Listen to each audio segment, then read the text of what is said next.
Hey guys, this is GamerCow. Welcome back to Super Mario 3D Land. Last time we took on the first half of World 3 and found the album page thing because that's something that they introduced into the game for, I guess, cutscene reasons. You know, going back and taking a look at stuff, it's kind of alright.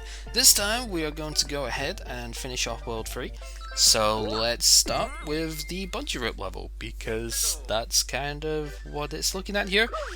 This song is actually in Mario 3D World as well, as they reorchestrated a few of the songs from this game in that particular one, and I think that was kind of cool because a lot of the music in this game is really nice.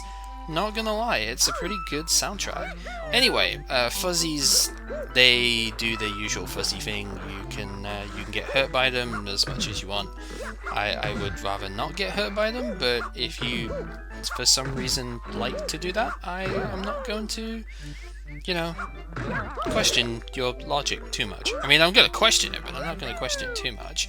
Anyway, let's just go here because there's probably a star coin or something involved, or just this. No, there is indeed a star medal involved. To get that, we're going to need to use one of these blocks and push it up. And that's fine, pretty straightforward to do. Just don't get caught by the pendulum, and ground pound these for extra coins. That's pretty much the first part of this in a nutshell. So then we get over here, which is a bit above the original area. You probably could somehow jump up here. Or maybe not jump specifically, but you could probably reach that area from below. I don't know how you would do it, but I'm sure that's a thing in the speedrun. Anyway, these rooms you just have to keep running straight across and go ahead and grab yourself a thing. Somersault down with the star medal because that's how the cool people go. And yeah, we just have to not fall off the thing. These are not particularly difficult things to land on, but sometimes you will find it's a little bit tight on, I guess, the precision end, because they are pretty small targets to land on. But anyway, we can go up here. There's definitely no way of skipping that box, that's for sure. And, well, do what we've been doing this whole time so far. I don't know how I managed to slip off the block there, that was a bit weird. Anyway, we can get up to this particular thing. I guess I'm not going to hit the rest of that block. If you want a mushroom, there's a mushroom over there. I don't really care about that though, because I have a Tanuki, so I'm just going to skip that. And we're going to grab all of these because we can. Another one of these sections here. Just try not to get caught in the meantime. And there's a block. I think you actually want to take this block because it will move backwards. And if I remember rightly, there's something over here. There it is. You take the block for the third star medal, and then you can just get to this place to get to the end. So, kind of a neat little trick for the final star medal. It's, I don't know, I like stuff like that, you know, when they take mechanics that you don't really think about, and, you know, like the angel blocks and stuff, you don't normally consider those as transportation, but when they do use that type of thing, it feels like fresh and innovative, I guess. Maybe it's just me, I don't know. Anyway, 15 star medals is all you need to get here. So you see, we're already almost 3 times over what we need right now, just because we've been picking up all the star medals. But that's fine. I'm perfectly happy having more. But in the speedrun sort of sense, you could see you really don't need that many to get to this point, which is kind of cool. So, 3-5 is an auto-scroll.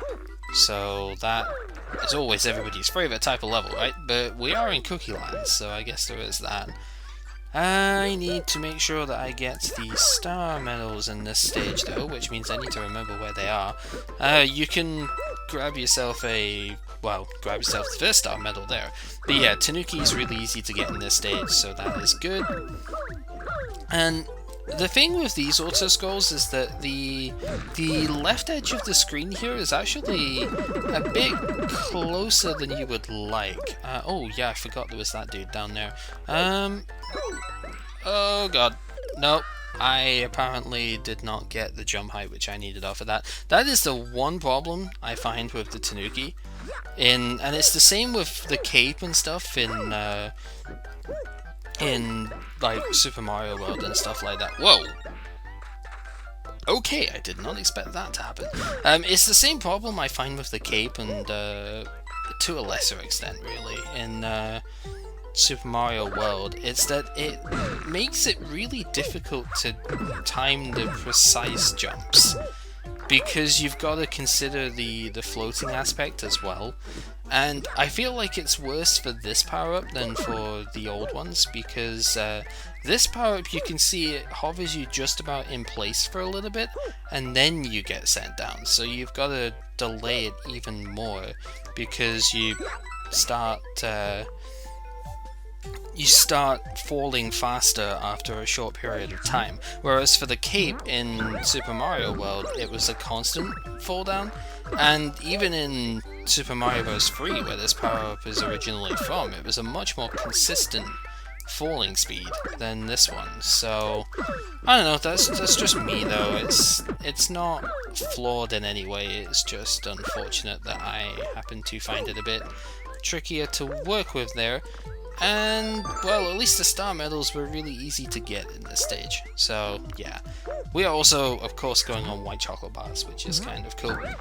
And that is the stage in a nutshell. If you do want the gold flagpole, however, you do have to be relatively quick in that last section, because you don't exactly have a ton of time to mess around in that final part. Just in case you are trying to get that sort of stuff as well, because I know there are stars involved in that, and that, you know, like stars for the overworld and all, not the overworld, your file select and everything. So there is that. So this stage is actually not an auto scroll stage, compared unlike the previous one. Also, there's a mushroom at the back in case you come into this stage without one. Yeah, this is not an auto-scroll version. This is actually a Super Mario World version of the airship, because it has the Mega Spikes. So Mega Spikes in 3D actually look really cool, because they do pop out of the screen a fair bit, and they are just neat. I do quite like the way that the Mega Spikes look here. Obviously, again, with this not being possible to show in full 3D, that's kind of a problem. This cannon here will try and, home in on you a little bit, so do keep that in mind. The game's actually lagging very slightly because of all the stuff going on. That's okay, it's not too bad.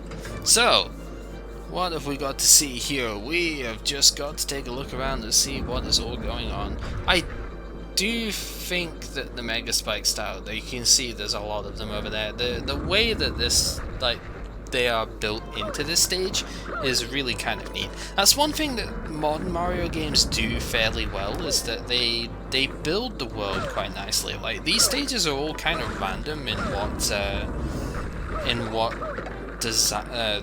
their design and whatnot. Like, you know, they're not connected in the same sort of grassland, desert world, etc., etc. that some of the other games have got. But what they do instead is they build they build at least a tiny bit of sense into a lot of their gimmicks here. Like, these Mega Spikes are not just suspended in thin air, they actually do have something, holding them up, which is pretty cool. If you go over here, you can get yourself a star medal. I'm not going to go until they've passed, just because I don't trust it. Oh god. Yep, that sometimes happens with the momentum. It's a bit weird. The momentum and stuff can be very awkward with this game sometimes. Like, it might just be because my 3DS's circle pad is actually a little bit loose now because of how much I've used it in the past. That's totally what she said. But, yeah, that aside, it might just be me, but I do find the controls sometimes to be a little bit awkward with that. Again, that is probably just a product of the system I'm playing on. If I had a new 3DS, as in, one that is actually brand new, fully functional and stuff, I probably wouldn't have the same issue there. Anyway, a backflip is very slightly better than a regular jump for going up places, and inside the pipe here, we have another altercation with Boom Boom. Except this time it is slightly different because you see this is on conveyors and stuff, so whoops. So yeah, Boom Boom probably still not particularly threatening, especially not when I bring the Tanuki Leaf out, but you can see it is slightly harder than before though, because yeah, the floor here does kind of stop you from just walking all over the place. You do have to be a little bit careful about that. However, like I said, really not the most threatening of characters here. So, you might be wondering, well, we've done the whole level and there's only been 2 star coins. Where's the third one? Well, it is actually over here.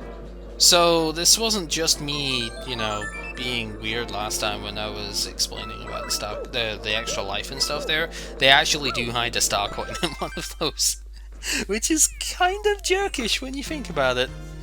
But hey, that is the end of World 3, which was, that went pretty well. There was only a couple of random deaths at the end of stuff there, and yeah, that was good.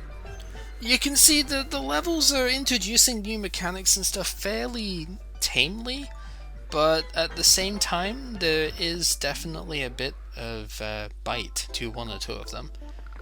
Anyway, these flowers are a bit weirdly coloured, I would have thought, but maybe it's just because of the moonlight.